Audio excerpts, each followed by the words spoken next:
Imagine करो तुम किसी ग्राउंड में क्रिकेट खेल रहे हो और तभी पीछे से आवाज आती है, हे। तुम्हारी मम्मी एक डंडा लिए हुए आती हैं और तुम्हें सबके सामने मारने लगती हैं, जिनके सामने तुम अपने आप को चौड़ा दिखाते हो और मारते मारते घर ले जाती हैं, सिर्फ इसलिए कि तुम पढ़ाई न करके क्रिकेट खेल रहे हो। अगेन इमेजिन करो तुम्हें किसी दिन किसी वजह से स्कूल नहीं जाना है। उस दिन सभी बच्चे स्कूल जा चुके हैं, टाइम ओवर हो रहा है, बट फिर भी तुम्हारी मम्मी तुम्हारे पापा तुम्हें मार मार के स्कूल भेज रहे हैं। चलो ठीक है, घर में मार रहे हो तो चल जाता है, बट स्कूल में आने के बाद भी सभी टीचर और स्कूल के बच्चों के सामने मारे जा रहे हो लाइक हर कोई देख रहा था। भाई कितना एम्बेरसिंग होगा वो। मैं 10 साल का एक छोटा सा बच्चा था भाई। स्क्रिप्ट लिखते टाइम मेरी आंखों में पानी आ रहा था, रो नहीं रहा था बट आंखों में पानी तो था। ये मैंने तुम्हें सिर्फ 1-2 स्टोरी बताई है। इमेजिन ऐसी 200 से 300 स्टोरियां भाई, जहां तुम्हें पीटा जा रहा है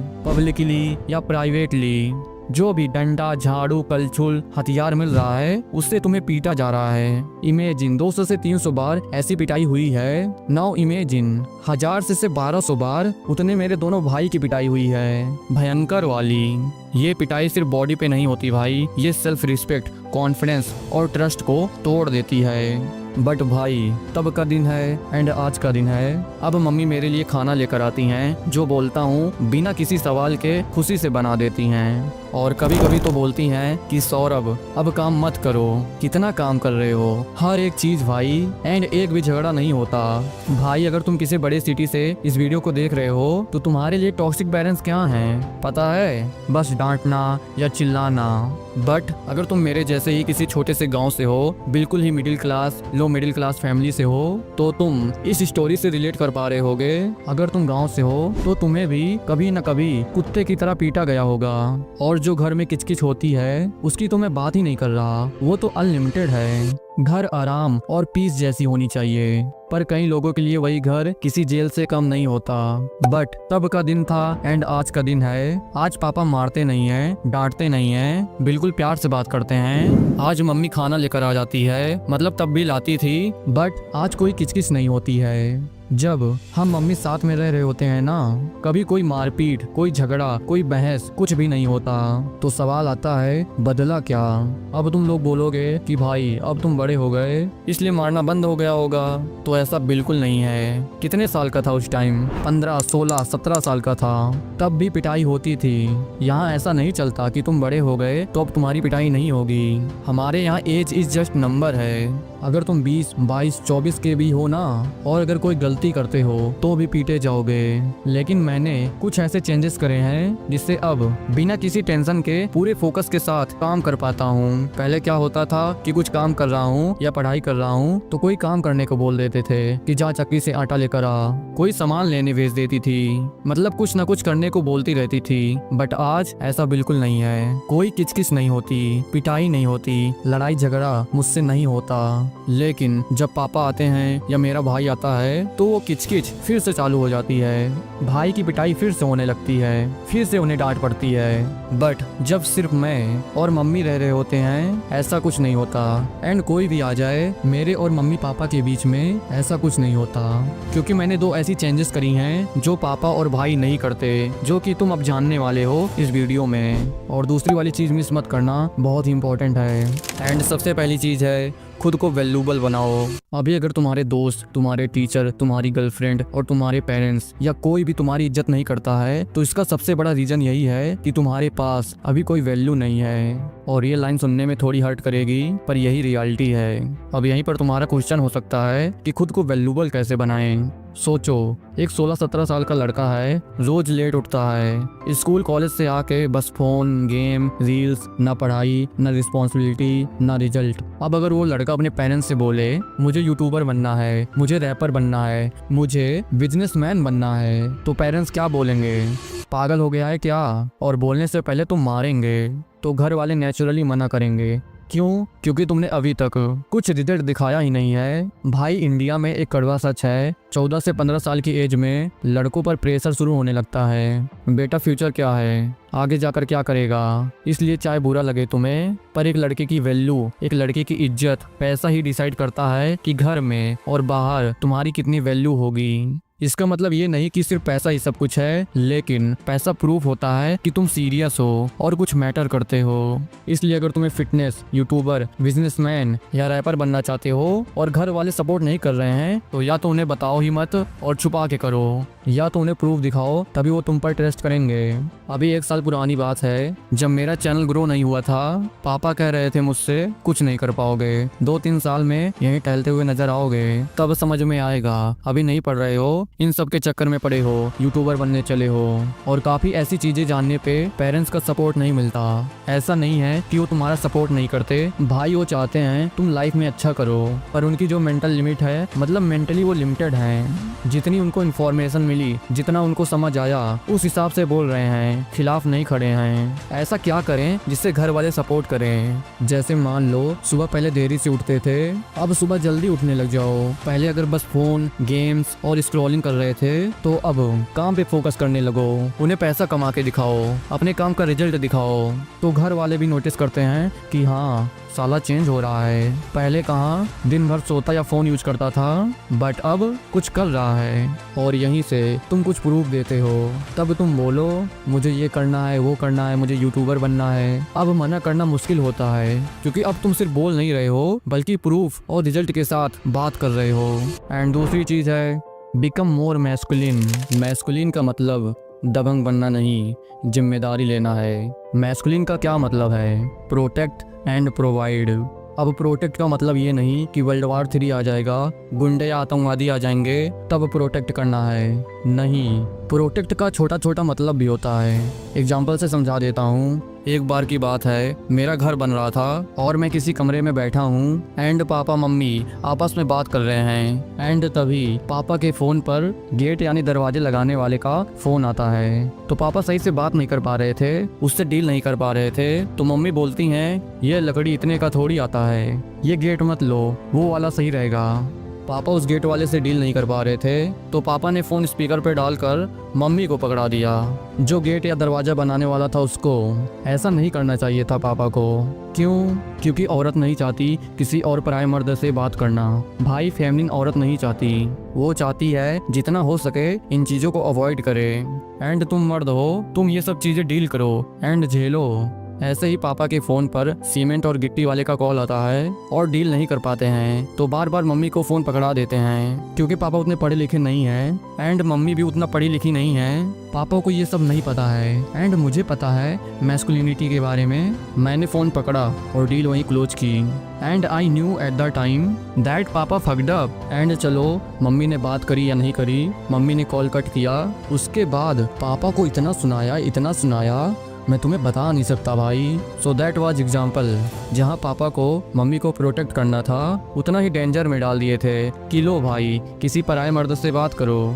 तो ऐसे छोटी छोटी चीज़ें, रोड पे चलते टाइम खुद राइट साइड में चलना, अपने से छोटे या किसी लड़की को उनको लेफ्ट साइड में रखना, कुछ सामान लाना हो तो तुम जाओ, ठंडी लग रही है उन्हें तो अपना जैकेट उतार कर उन्हें दे देना, हाथ पकड़ लेना अपनी गर्लफ्रेंड का। This is how you protect. ऐसा नहीं कि कोई वार हो रहा है, कोई लड़ाई झगड़ा हो रहा है या कोई कुत्ता ही दौड़ा रहा है तब तुम बचाने जा रहे हो, तब तुम प्रोटेक्ट कर रहे हो। नहीं, ऐसी छोटी छोटी चीजें तुम्हें स्टडी करनी पड़ेंगी, तुम्हें समझनी पड़ेंगी। प्रोवाइड का क्या मतलब है? देखो, 6 एरियाज हैं जहाँ से तुम वुमेन को प्रोवाइड कर सकते हो। Spiritually, financially, mentally, emotionally, physically और लास्ट सेक्सुअली। 5 चीजें देखोगे और अभी के लिए छांटवा छोड़ दो। ज्यादातर लोग बस फाइनेंशियली पर लगे रहते हैं, काम, जॉब, नौकरी, ड्यूटी, एंड वो भी ढंग से नहीं होता। So most man can't protect and provide. But मैंने ये चीज़ चेंज कर दी। कैसे? मैं प्रोटेक्ट करने लगा अपनी मम्मी को।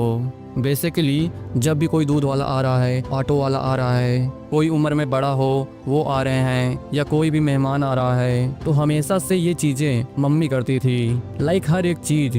ड्यूटी की वजह से पापा रहते नहीं घर पर, तो बिजली वाले से, हर एक इंसान से मम्मी बात कर रही हैं, सब कुछ वही डील कर रही हैं। एंड फीमेल नेचर ये नहीं चाहती, तो मैं आगे खड़ा होने लग गया, मैं सबसे बात करने लग गया, तो एक वे में मैं उनको प्रोटेक्ट करने लग गया।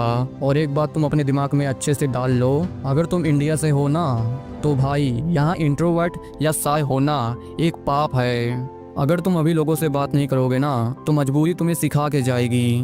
ओके, तो प्रोवाइड कैसे करें? अभी अगर मम्मी या पापा सबसे बात कर रहे हैं तो अब तुम धीरे धीरे बात करने लगो, उनसे डील करो। शुरू में डर लगेगा, ऑकवर्ड होगा, बट यही है जो तुम्हें एक बॉय से मर्द बनाएगा। मैंने भी अभी बहुत कुछ उखाड़ नहीं लिया है, बट हाँ, जब भी मौका मिलता है और जब भी काम से टाइम मिलता है तो छोटे छोटे लेवल पर ज़रूर करने का कोशिश करता हूँ। ये सब जब मैंने तुरंत करना शुरू किया तो इसके बाद क्या चेंजेस आया पता है? अब कभी भी कोई प्रॉब्लम होती है मम्मी पापा के पास नहीं जाती, और मेरे 2 भाई हैं उनके पास भी नहीं जाती। अब मम्मी मेरे पास आती हैं। पहले घर में मेरी पोजीशन थी, ये बच्चा है, अभी मैच्योर नहीं हुआ है। आज घर में मेरी पोजीशन है, ये बंदा संभाल लेगा। और जब घर वालों को लगता है कि कोई संभालने वाला है तो घर शांत रहता है और कोई किचकिच नहीं होती है भाई। So just be more masculine. ऐसा ही खाना, कपड़ा, मग, गीला तौलिया is not the problem is lack of love. वो औरत जो तुम्हारे लिए 2 डिकेड से 3 डिकेड से खाना बना रही है भाई, एंड तुमने आज तक कभी उनके खाने की तारीफ नहीं किया। कितना टाइम हो गया है अपने मम्मी या पापा की किसी भी चीज की तारीफ किए? कभी सिर्फ इतना बोल के देखो कि मम्मी आज खाना बहुत अच्छा बना है। तुम्हें लगेगा छोटी सी बात है, लेकिन उनके लिए नहीं होती। मम्मी आप मेरे लिए इतना करती हो, हमारे लिए इतना करती हो, एक बार तारीफ नहीं किया तुमने, एक बार तुमने उन्हें गले तक नहीं लगाया। पर चलो, मैं तुम पर गुस्सा नहीं कर रहा, मैं तुम्हारी इंसल्ट नहीं कर रहा, क्योंकि तुम्हें पता नहीं था, मुझे भी पता नहीं था। मैंने भी ये सब नहीं किया था, मुझे किसी क्रिएटर ने सिखाया ही नहीं था। मैंने हमजा जैसे सेल्फ इम्प्रूवमेंट क्रिएटर से सीखा तो मैं करने लगा, एंड जब चेंज आए तो अब मैं चाहता हूँ कि तुम करो। इमेजिन भाई, तुम्हारे बाप तुम्हारी पढ़ाई के लिए कितना कुछ कर रहे हैं, हर दिन वो कितना मेहनत कर रहे हैं। तुम्हारी मम्मी हर रोज खाना बनाती हैं, कितना ये सब हमारे लिए कर रही हैं, लेकिन हमने कभी कुछ नहीं किया।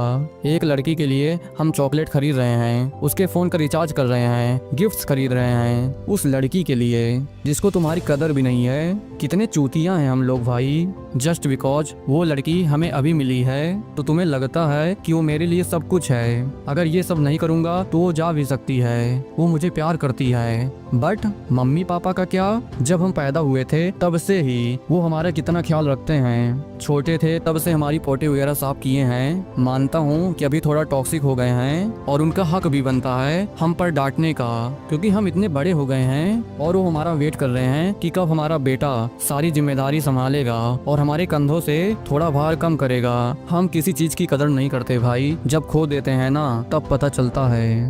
अब जो चीज़ मैं बताने वाला हूँ भाई, वो इंडिया में बहुत ही कम यूट्यूबर बता रहे हैं। भाई मैंने नोटिस किया है, women crave attention the way main crave sex. जिस हिसाब से हम मर्द जात सेक्स के लिए पागल रहते हैं, उसी हिसाब से औरतें अटेंशन के लिए पागल रहती हैं। तभी देखो लड़कियां रील्स डाल रही होती हैं, फोटोज पोस्ट कर रही होती हैं। अगर किसी फोटो में कम लाइक्स आते हैं और अगले ही पल एक थोड़ा सा सेक्सुअली, मतलब जिसमें उनके बॉडी का थोड़ा सा पार्ट दिख रहा होता है, उस पर ज्यादा लाइक्स आ जाते हैं। और यही सोचकर लड़कियां ऐसे जिसमें उनकी कोई बॉडी पार्ट दिखे वो फोटो डालती हैं, जिससे उन्हें ज्यादा अटेंशन मिले। अच्छी खासी घर की और संस्कारी लड़कियां इस चीज में तबाह हो जाती हैं। वो लड़की फिर वैसी चीजें और करने लग जाती है, क्योंकि उन्हें अटेंशन की भूख है भाई, क्योंकि इन्हें लोगों का अटेंशन पाना बहुत अच्छा लगता है। तभी शादियों के लिए ये क्यों एक्साइटेड होती हैं। भाई हम लौंडे इतने एक्साइटेड नहीं होते कि हाँ शादी है, बारात में जाना है, व्हाटएवर। इतने एक्साइटेड नहीं होते जितनी वो होती हैं।